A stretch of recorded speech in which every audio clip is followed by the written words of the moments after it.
मध्य प्रदेश के सभी तहसीलदार और नायब तहसीलदार सोमवार से 3 दिनों की सामूहिक अवकाश पर चले गए हैं। अपनी 3 सूत्रीय मांगों के पूरा न होने से तहसीलदार और नायब तहसीलदार नाराज हैं, जिसे लेकर प्रदेश भर के सभी तहसीलदार और नायब तहसीलदारों ने यह निर्णय लिया है। इनकी इस हड़ताल से आम लोगों के सभी कार्य प्रभावित हो रहे हैं।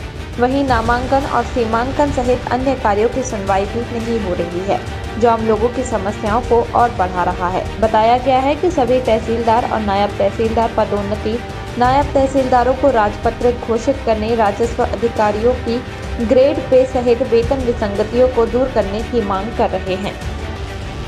जैसा कि आप देख रहे हैं, प्रदेश कार्यकारिणी के तत्वाधान में हम जबलपुर जिले के सभी तहसीलदार, नायब तहसीलदार, एसएलआर सामूहिक रूप से कलेक्टर महोदय के माध्यम से अवकाश लिए हैं और इस अवकाश में हम लोग अपने समस्त कार्य बंद रखे हैं और हम लोग अपने वाहन भी जिला कलेक्ट्रेट में सौंप दिए हैं और अपने जो डिजिटल सिग्नेचर होता है उसको भी हम लोगों ने अपना वापस ले लिया है।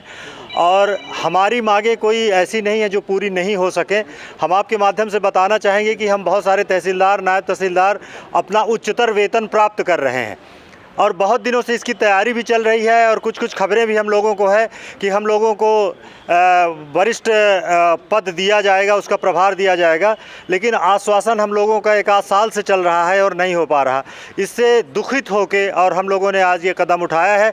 हालांकि इस तरीके से सामूहिक रूप से अवकाश लेने में हमें कोई अच्छा नहीं लग रहा, किंतु मजबूर होके और हमारा भी एक कैरियर है, इसके लिए हम अपने सरकार से ये मांग कर रहे हैं कि कृपया हम पर ध्यान दे और हमें तत्काल रूप से पदोन्नति दे।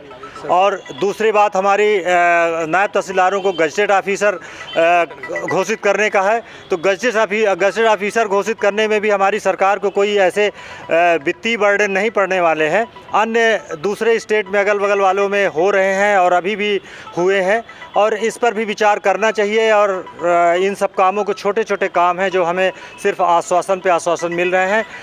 इसका विषय है कि लंबे समय से हमारी प्रमोशन को लेकर मांगे चल रही हैं।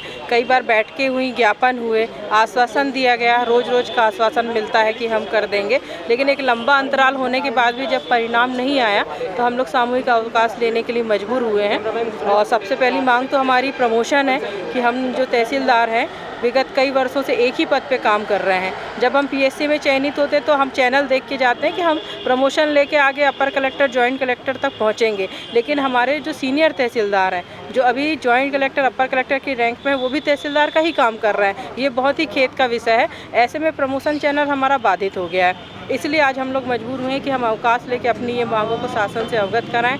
दूसरा, जो हमारे नायब तहसीलदार हैं वो भी काफ़ी सीनियर हो गए हैं और पदोन्नति के लिए वो भी पूरी तरीके से पात्र हैं, तो उनको भी तहसीलदार के पद पर दिया जाना चाहिए। साथ ही एसएलआर, एएसएलआर जो हमारी श्रेणी के समकक्ष हैं उनको भी दिया जाना चाहिए। फिर नायब तहसीलदार जो है अन्य राज्यों में राजपत्रित होते हैं, लेकिन हमारे राज्य में नहीं है। केवल एक ऑर्डर की ज़रूरत है। इवन कि जो माध्यमिक शिक्षा स्कूल का जो हेड मास्टर होते हैं वो भी राजपत्रित कहलाते हैं, जो कि हमारे कई मामलों में हमारे अधीनस्थ होकर कार्य करते हैं, लेकिन हमारे नायब तहसीलदार राजपत्रित नहीं है। इससे उनको काफ़ी फील्ड में समस्याओं का सामना करना पड़ता है कि वो जिसको ऑर्डर दे रहे हैं वो राजपत्रित है, लेकिन वो खुद राजपत्रित नहीं है, तो ये एक विरोधाभास की स्थिति होती है। तो इन विसंगतियों को दूर किया जाना चाहिए, ये हम लोग की विशेषता। वहीं अधिकारियों का कहना है कि 3 दिन बाद प्रदेश कार्यकारिणी समिति आगे की रणनीति के संबंध में निर्णय लेगी, जिसके आधार पर आगे निर्णय लिया जाएगा।